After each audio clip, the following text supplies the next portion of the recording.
This is Miami Beach. Miami Beach is a small island just across Biscayne Bay from downtown Miami. The Miami Beach Arts District is the largest collection of Art Deco architecture in the world. This is Yardbird on Miami Beach. Yardbird is a James Beard nominated and award-winning restaurant known for their authentic Southern cuisine. Today I'm having brunch at Yardbird with my friend John Kunkel. As the founder of 50 Eggs Restaurant Group, John owns and operates some of Miami's most popular restaurants. I'm Ben Vaughn, a chef, author, and this is The Breakfast Show.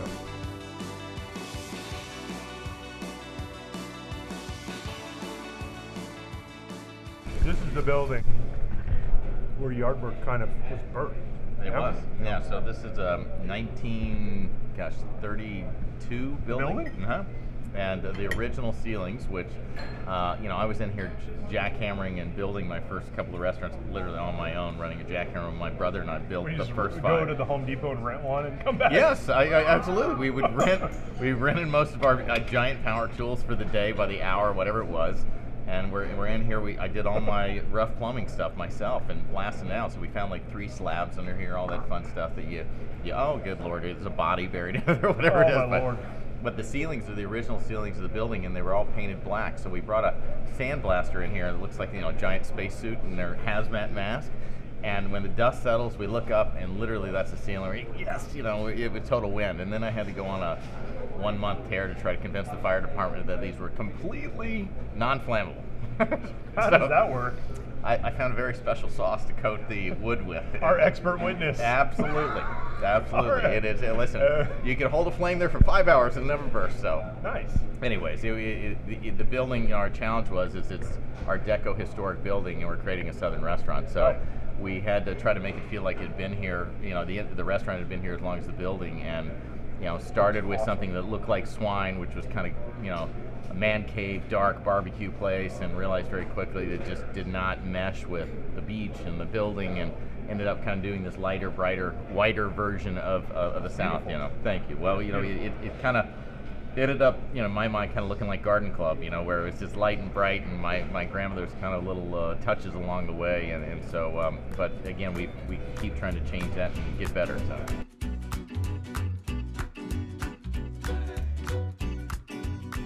Very first restaurant I opened all by myself was a shotgun 2,200 square foot long, slender property. We got the property. The floors had just been done, but we knew that we needed to still paint the ceiling. Okay. So I rented the gear, and my wife and I were going to Chicago for a 3-day weekend to see a few Cub games. So I left my sous chef and my manager, and I said that we need to do the ceilings this weekend so that it airs out before we start having people come in here for training. So I know where this is going. They used 3 gallons, those big, huge. Oh, the 3 big 5-gallon. Yeah, the 3 of these. God. Painted everything at close range. So when you shoot at close range, it gets that kind of glittery effect. Yeah. And the overspray was on everything, including the brand new floors. And I remember I came back, and I'm not kidding you, John, they painted everything. Like everything. Like the bathroom ceilings, so much paint you couldn't take the tiles out of the grid. They went nuts on there. Yeah, there's always good construction. We've kind of learned the hard way. We had I asked same story. I asked somebody to remove the steps on a staircase, and we were gonna put a new covering on there, new wood. And I leave for 2 hours. I come back. The entire thing is stripped down to the block. There's no staircase left. You said demo the stairs. No, I said demo the parts of the stairs. Right? So it's like, all those little stories along the way. It's learning lessons. Clear direction. Apparently, it was not clear enough. So repeat it back to me. Repeat it back to me what I said.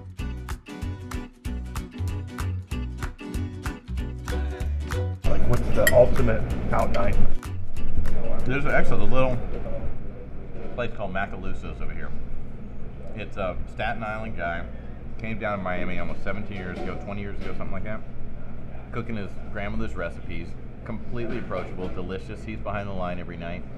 He has been the staple for date night. It's only gosh, 50 seats in there. Awesome. You know, decorated kind of old style, you know, just an old Italian restaurant, but he's always there, and it's just this great out of the way. It's next to a dry cleaners, kind of tucked away, and it's a good little escape place. But you know, part of I think what every person in the restaurant wants to do is go out and support their friends and check out the new places, and so you know it's a little of both. It's a little mix. Sometimes it's an escape to Macaluso's, and sometimes it's checking out what's new in town and trying to vet it out. But you know, date night is few and far between, unfortunately, these days with 3 and traveling and all that stuff. So we try to fit it in where we can. Yeah, it's difficult. Yeah. We've done.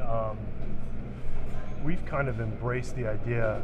Well, one, we've made date night a priority, so it's become a priority, which, you know, I guess that's important. We're going Dr. I'm Phil learning. on the show, you know, we're doing that. We're going in deep. God, I'm a terrible husband. I'm going to have to devote more time. I know, you're taking me in deep, man. I promised myself I wouldn't cry. That has been difficult to find in Miami because, you know, rent prices are so high. There certainly is a great, you know, Cuban and Latin front, you know, but having kind of more chef-driven one-up restaurants, it's actually happening now more than it's ever happened here. And whether that is, you know, you go to culinary school and leave here, which was certainly the case for a while, or you know, or they're finding nooks and crannies, and social media helps drive you to the out of the way location. I mean, it's happening now, so it's kind of cool to see. You have a food crush? Anybody? I think Jose Andres. I think every restaurant, he is so different, and he's such an incredible creative, and I love to see what they're doing next. They just opened a place called China Chicano in DC, which is a Peruvian restaurant, and you know, he's got Greek, and he's kind of gotten into this, you know, which again, the Japanese infused Latin Peruvian food, and you know, I love kind of thinking out of the box and what's next, and you know, and only he could pull off some of this stuff because it is, you know, so he has such a great following. But yeah, I think they do a killer job. I think I'm more inspired by just great creativity or being first or being different and stuff like that. And again, you know, for us, we haven't reinvented the wheel with serving Southern food, but I'd like to think every time we do something, we try to do it our way or be first to market or do something out there. So yeah, they're inspirational for us, I guess.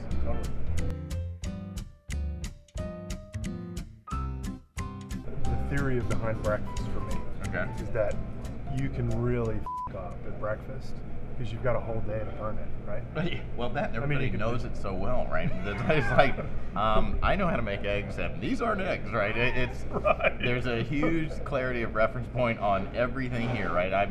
Your mom fixed you yogurt and granola. You know how to make pancakes. My mom used to make homemade granola. I know, my grandmother and my mom. The tray with the thing, absolutely. The lid, the culture. My mother-in-law just made us a huge tub of it every time she comes down, and that's what I have for breakfast every morning. I'm a total nut. I know, it's good stuff. And listen, you spend more time with people in the restaurant business than you do sometimes with your own family, so you are family or extended family. So culture for us has become almost the criteria that we hire on. Like, you got to think like we do. You got to want to get up in the morning and run to the restaurant, and you know, we're the ones saying close the computer, don't go in today, take a day off. You know, and that's the case. Most everybody pushes themselves way harder than I ever would, and is freaking out at midnight because, you know, we're just, you know, they love it as much. They embrace it as their own. Yeah, and that's for key. I think if you can figure out the cultural piece, then I can teach you how to do anything pretty much. I can help you or get you the right educator or the right mentor, but you got to just be in the right headspace where you want the same things as we want. You want to be great. You don't want to be good. You don't want to be good enough. You want to be great. And if you want to do that, then I think, you know, you got a home here some way, somehow. We'll find a place for it. You know, we're building a new office right now. And my friend now refers to it as the Death Star because one day it will be operational. The Death Star, right? So the Death Star is a year in the making. We bought a 1929 hotel on Biscayne Boulevard. Great Art Deco historic hotel, turning the upper floors into creative space. The whole bottom floor is R&D test kitchen, and we're opening it up for free for every chef in town to come in and have kind of continuing education. So learn how to be a better businessman, learn about charcuterie, learn about a wine or a cheesemaker or something like that. And we wanted to do that because Miami hasn't really had a a real core community, right? We've had some great chefs, but there hasn't really been a hospitality community. It's been very disjointed, and so as we've kind of grown and become the largest company down here that's privately owned in the hospitality business, we wanted to say, okay, well, this is our flag in the ground, this is our headquarters, but let's open it up for free for everybody in the industry. So we're doing barbecues every month that's open to anybody in the hospitality industry. That's and awesome. A lot of fun stuff. That's awesome. Super exciting stuff, and honestly, it's, you know, I've worked for 25 years in the business, and it feels like a great way to give back specifically to what has, you know, done so much for myself and my family, so it's great.